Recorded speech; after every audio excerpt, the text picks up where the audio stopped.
भूतानाम प्राणी नामार्थ नाशनम। माननीय प्रधानमंत्री जी,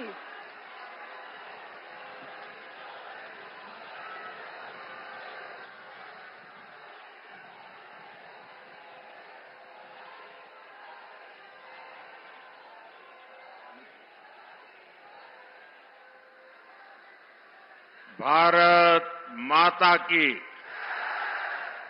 भारत माता की, भारत माता की। राधे राधे।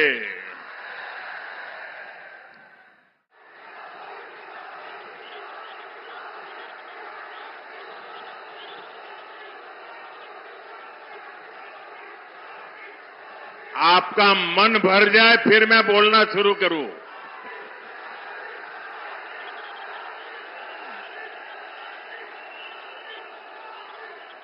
अब आप इजाजत दें तो मैं बोलना शुरू करूं।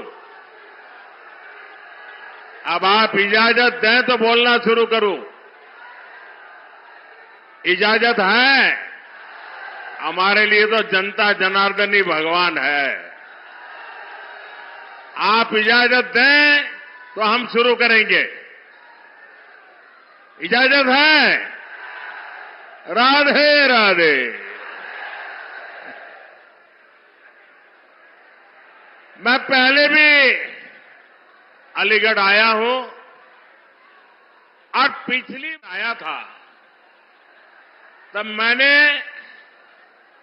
आप सबको अनुरोध किया था कि सपा और कांग्रेस के परिवारवाद, भ्रष्टाचार और तुष्टीकरण की फैक्ट्री में ताला लगा दीजिए।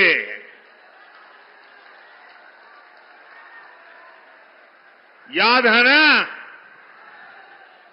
और आपने ऐसा मजबूत ताला लगाया, ऐसा मजबूत ताला लगाया कि दोनों शहजादों को आज तक इसकी चाबी नहीं मिल रही।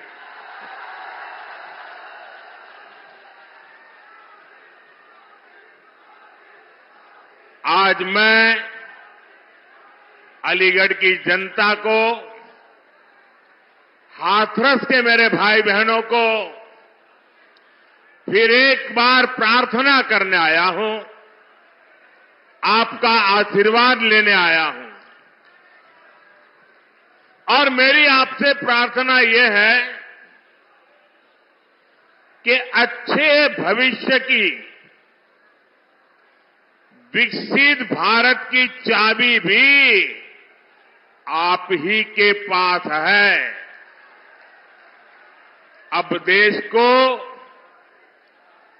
गरीबी से पूरी तरह से मुक्त करने का समय आ गया है। अब देश को भ्रष्टाचार से पूरी तरह मुक्त कराने का समय आ गया है। अब देश को परिवारवादी राजनीति से मुक्त कराने का समय आ गया है। और इसके लिए जरूरी है फिर एक बार, फिर एक बार, फिर एक बार, साथियों, इस बार अलीगढ़ में 26 अप्रैल को और हाथरस में 7 मई को मतदान है। आपको अलीगढ़ से मेरे छोटे भाई सतीश गौतम जी को और हाथरस से मेरे अनन्य साथी अनूप वाल्मीकि जी को भारी मतों से जिताना। और इसके लिए मुझे आपके आशीर्वाद चाहिए। और आप भले यहां वोट हमारे सतीश जी को देंगे होंगे या अनूप जी को देते होंगे, लेकिन ये पक्का मानिए, जब कमल के निशान पर बटन दबाएंगे ना, तो मोदी को सीधा आपका वोट मिल जाएगा।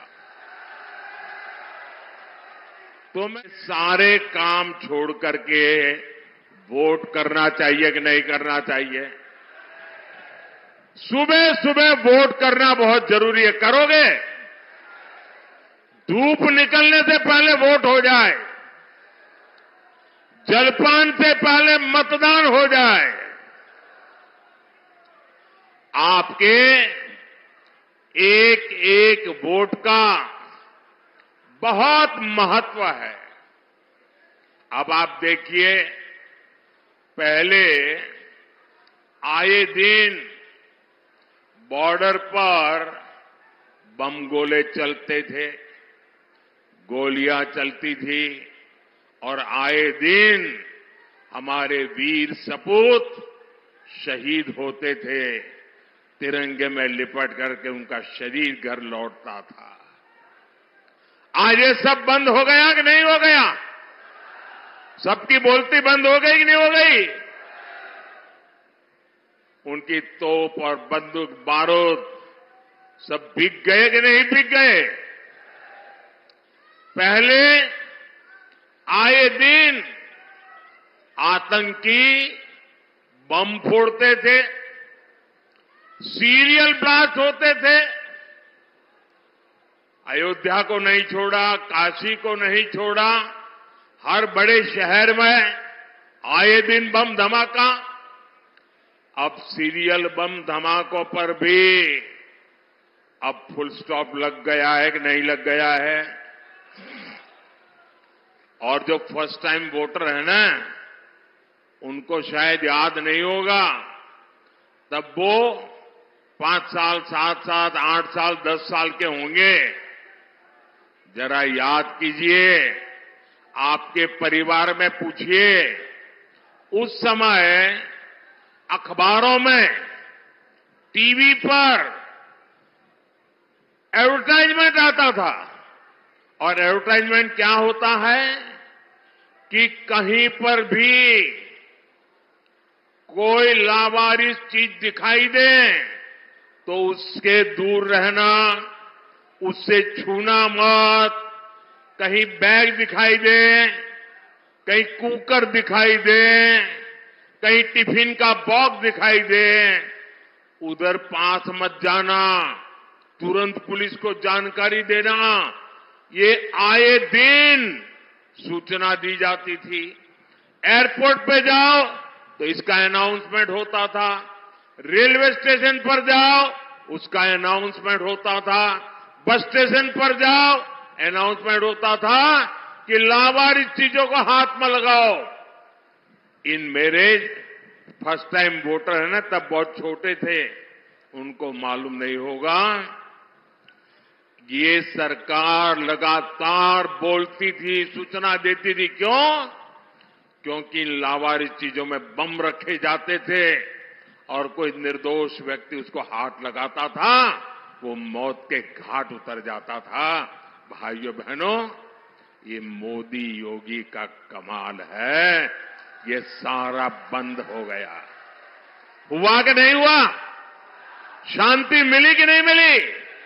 और जब शांति मिलती है तो सुरक्षा मिलती है तो विकास होता है कि नहीं होता है?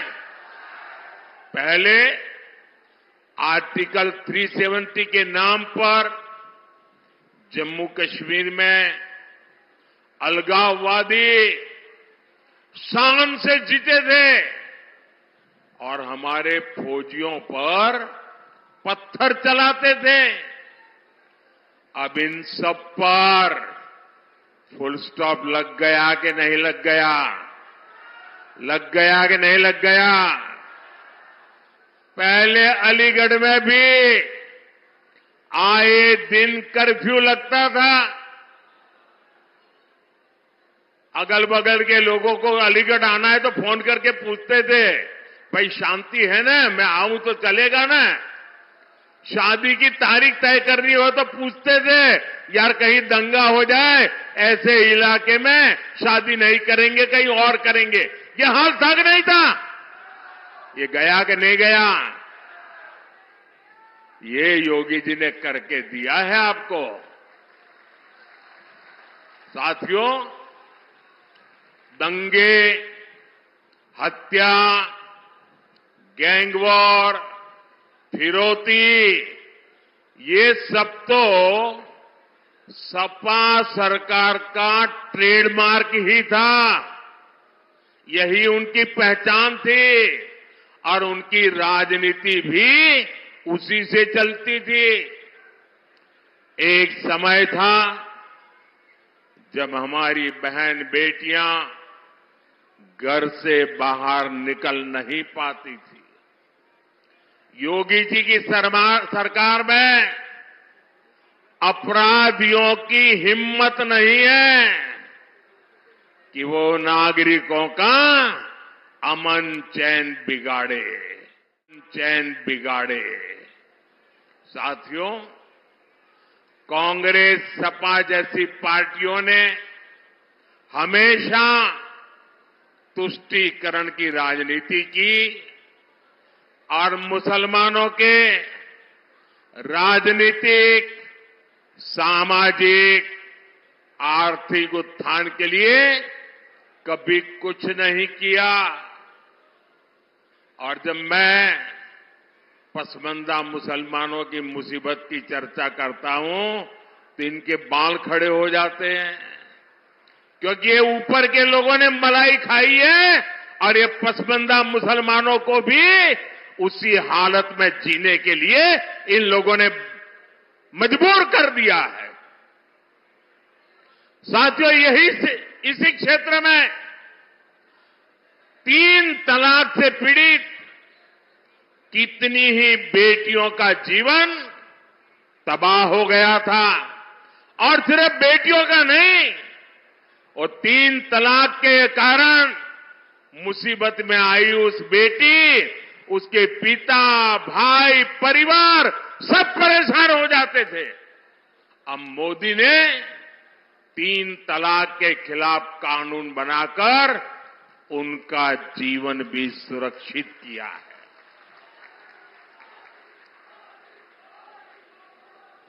पहले हज कोटा कम होने की वजह से कितनी मारामारी होती थी, उसमें भी रिश्वतखोरी चलती थी और ज्यादातर रसूखदार लोग ही हज जाने का मौका पाते थे। मैंने सऊदी अरब के क्राउन प्रिंस से आग्रह किया था कि हमारे भारत के मुसलमान भाई बहनों के लिए हज का कोटा बढ़ाएं। आज न सिर्फ भारत का हज का कोटा बढ़ा है, बल्कि वीजा नियमों को भी आसान बनाया गया है। सरकार ने एक बहुत बड़ा अहम फैसला लिया। पहले हमारी मुस्लिम माताएं बहनें अकेली हज करने जा नहीं सकती थी। सरकार ने महिलाओं को बिना महरम हज जाने की अनुमति भी दी और मुझे हजारों ऐसी बहनें आशीर्वाद दे रही है जिनका हज जाने का सपना पूरा हुआ। साथियों, कांग्रेस, सपा जैसी भ्रष्ट पार्टियों ने आपके परेशानियों को उनकी कभी परवाह नहीं की। गरीब को पैसे देकर भी पूरा राशन नहीं मिलता था, बिचौलिए ही लूट लेते थे। आज अलीगढ़ और हाथरस के लाखों साथियों को मुफ्त राशन मिल रहा है। इतना ही नहीं, पूरा राशन मिल रहा है। अलीगढ़ और हाथरस के लाखों परिवारों को आयुष्मान भारत योजना के तहत मुफ्त इलाज की सुविधा भी मिली है। अब मोदी की गारंटी है कि देश के हर परिवार में, आपके घर में जो बुजुर्ग माता पिता है, दादा दादी है, नाना नानी है, चाचा चाची है, अब उम्र के कारण और कोई तो काम कर नहीं पाते और उम्र के कारण कोई न कोई बीमारी आ ही जाती है। अब आपके डबल जिम्मा होता है, एक तो परिवार के बुजुर्गों को संभालना, दूसरा जिम्मा होता है अपने बच्चों का भविष्य बनाना, और उसमें अगर बुजुर्ग कोई बीमार हो गए तो सारा बोझ आप पर आ जाता है। ये मोदी है जिसको आपकी भी चिंता है और इसलिए मोदी ने गारंटी दी है कि आपके कांग्रेस के शहजादे का कहना है कि उनकी सरकार आई तो कौन कितना कमाता है, किसके पास कितनी प्रॉपर्टी है, किसके पास कितना धन है, किसके पास कितने मकान है, उसकी जांच कराएंगे। इतना ही नहीं, वो आगे कहते हैं कि ये जो संपत्ति है उनको सरकार अपने कब्जे में लेकर उसको सबको बांट देगी, ये कहते हैं। ये मैनिफेस्टो उनका कह रहा है। भाइयों बहनों, आप सोचिए, हमारी माताओं बहनों के पास सोना होता है, ये सोना अवसरों पर सिर्फ शरीर पर पहन करके प्रभाव पैदा करने के लिए नहीं होता है। हमारे देश में माताओं बहनों के पास जो सोना होता है, कितना ही कम क्यों न हो, वो स्त्री धन होता है, पवित्र माना जाता है, कानून भी उसकी रक्षा करता है। अब इनकी नजर कानून बदलकर हमारी माताओं बहनों की संपत्ति छीनने का भी खेल खेला जा रहा है। उनका मंगलसूत्र, उस पर उन लोगों की नजर है। माताओं बहनों का सोना चुराने का इरादा। इतना ही नहीं, वो सर्वे करना चाहते हैं कि जो नौकरी पेशा वर्ग है, जो कर्मचारी है, उन्होंने अपनी बच्चों की पढ़ाई के लिए, बच्चों की शादी के लिए जो एफडी की है, फिक्स डिपॉजिट की है, किसकी कितनी सैलरी और कितनी एफडी है, उसकी भी जांच होगी। किसके पास एक वाहन है, किसके पास 2 वाहन है, उसकी भी जांच होगी। यानी किसके पास कितनी जमीन है, उसकी भी जांच होगी। व्हीकल कितने हैं, उसकी जांच होगी। कांग्रेस इसका सर्वे कराएगी और फिर कांग्रेस कब्जा करेगी। सरकार के नाम पर कब्जा करके आपकी संपत्ति को छीन करके बांटने की बात कर रही है। कांग्रेस अपना जन्म सिद्ध अधिकार समझती है। आपको याद होगा, देश आजाद हुआ तब से सेना की हर खरीद में घोटाले करने वाली कांग्रेस कभी भी यहां डिफेंस कॉरिडोर नहीं बनवा सकती। बीजेपी की वजह से अब हमारा यूपी आत्मनिर्भर भारत, आत्मनिर्भर सेना का बहुत बड़ा हब बनने जा रहा है। और जो लोग योगी जी की पहचान सिर्फ बुलडोजर से करते रहते हैं, मैं उनकी जरा आंखें खोलना चाहता हूं, उनकी आंखें खोलना चाहता हूं। उत्तर प्रदेश में आजादी के बाद जितना औद्योगिक विकास नहीं हुआ वो अकेले योगी जी के कालखंड में हुआ है। वन डिस्ट्रिक्ट वन प्रोडक्ट का उनका मिशन आज पूरे देश में नई इज्जत बना रहा है। आपने सिर्फ बुलडोजर की बातें कही, अगर विकास को नई ऊंचाइयों पर कोई ले गया है तो योगी जी की सरकार ले गई है। और काशी के सांसद के नाते, मैं उत्तर प्रदेश का सांसद हूं, ये मेरे भी माननीय मुख्यमंत्री है, मैं गर्व अनुभव करता हूं कि मेरे पास ऐसे साथी हैं। कौन होगा जिसको गर्व नहीं होगा भाइयों। साथियों, डिफेंस कॉरिडोर के साथ ही इस क्षेत्र के पास डेडिकेटेड फ्रेट कॉरिडोर की भी ताकत है। मालगाड़ियों के लिए जो अलग रूट बनाया गया है, इससे यहां दूसरे उद्योगों को भी बहुत ज्यादा फायदा होगा। अलीगढ़, हाथरस और आसपास के छोटे, लघु और कुटीर उद्योग, ये सभी विकसित भारत की ऊर्जा है।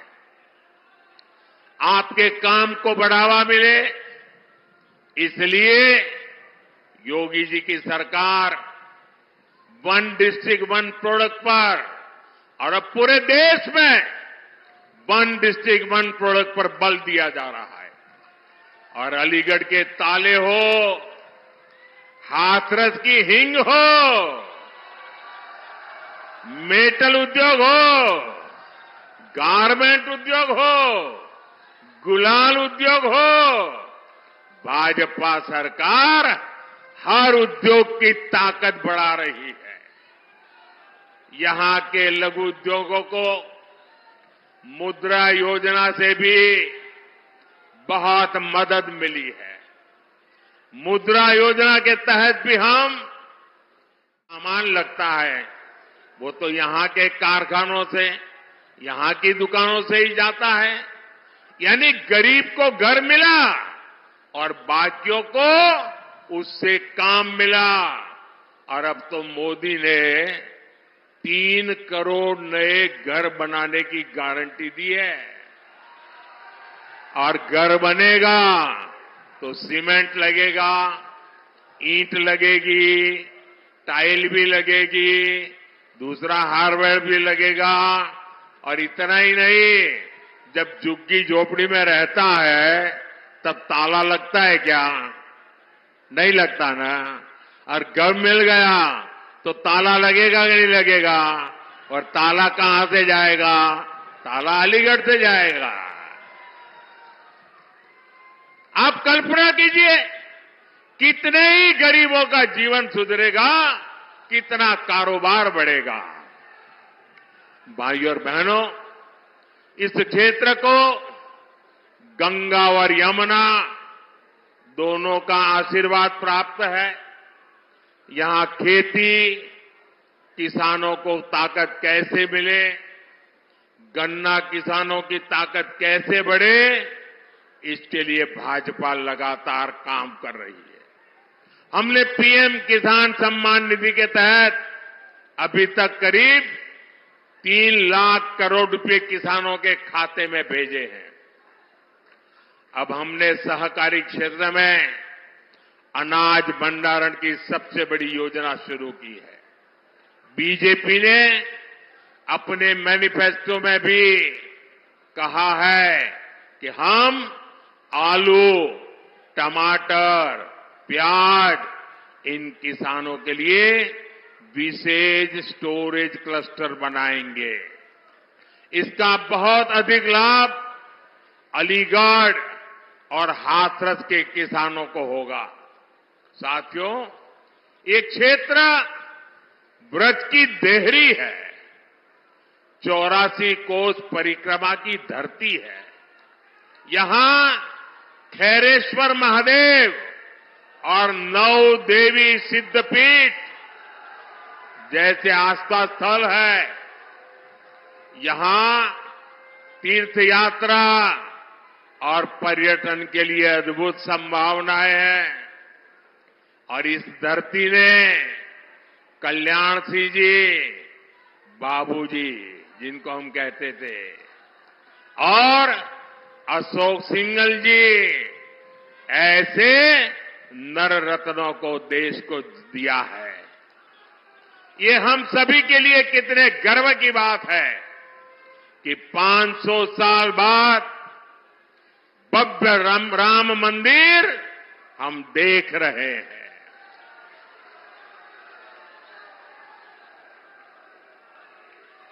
और जब भव्य राम मंदिर की बात आती है ना, तो उनकी नींद उड़ जाती है।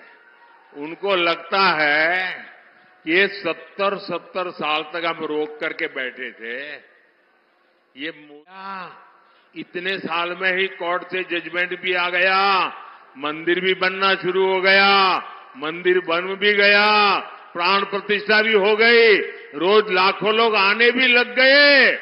अब इनकी नींद उड़ गई है, मैं क्या करूं बताओ। और इसलिए इतने गुस्से में है, ये इतने गुस्से में है कि प्राण प्रतिष्ठा के निमंत्रण को ठुकरा दिया। कोई ऐसा करेगा क्या? करेगा क्या? मुझे जब प्राण प्रतिष्ठा का निमंत्रण देने आए थे ना, तो मैंने जूते निकाल करके उस निमंत्रण कार्ड को हाथ में लेकर के अपने सर पे लगाया था। मैं उसे मेरा भाग्य मानता था। भव्य राम मंदिर आज के भारत को विकसित होने का आशीर्वाद दे रहा है। साथियों, अब आपको विकसित भारत बनाने के लिए भारत में एक मजबूत सरकार बनानी है। और इसके लिए भाजपा को वोट करना है, एनडीए को वोट करना है। मेरा आपसे अनुरोध है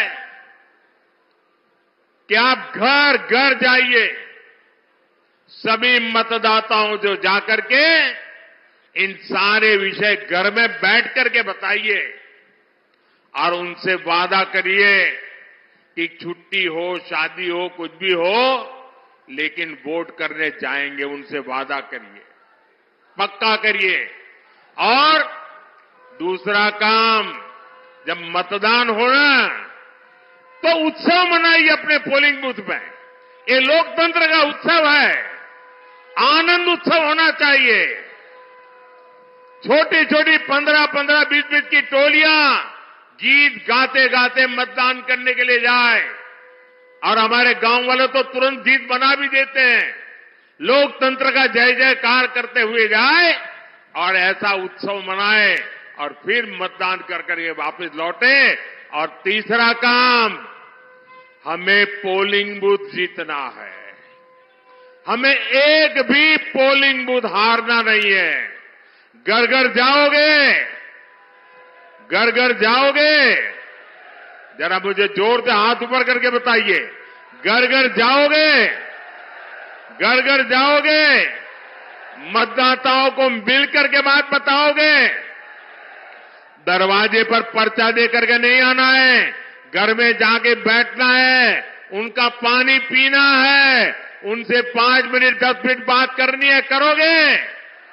करोगे? छोटे छोटे जुलूस निकाल करके उत्सव मनाते हुए मतदान करोगे? पहले मतदान फिर जलपान, पहले मतदान फिर जलपान। जब तक मतदान नहीं करेंगे, जलपान नहीं करेंगे, ये बात पक्की करोगे? और फिर पोलिंग बूथ जीत के दिखाओगे? पहले से रिकॉर्ड मतों से जीतोगे? पक्का जीतोगे? अच्छा, मेरा एक काम करोगे? करोगे? मेरा पर्सनल काम है, जरा हाथ ऊपर करके बताइए, करोगे?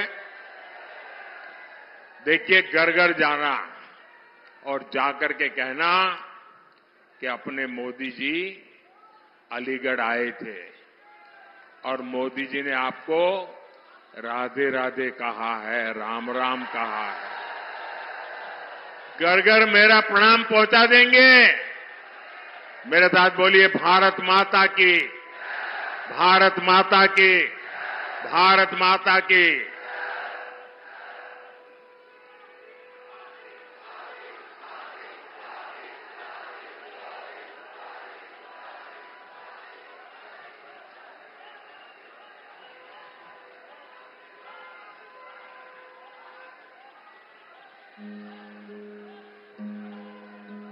सालों से देश था हाल बेहाल, प्रगति की धीमी पड़ी थी चाल।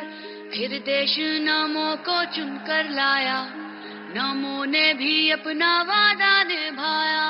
उन्नत देश जो था बस सपना, बस यही था सपना उसका अपना। चुनता रहा वो राह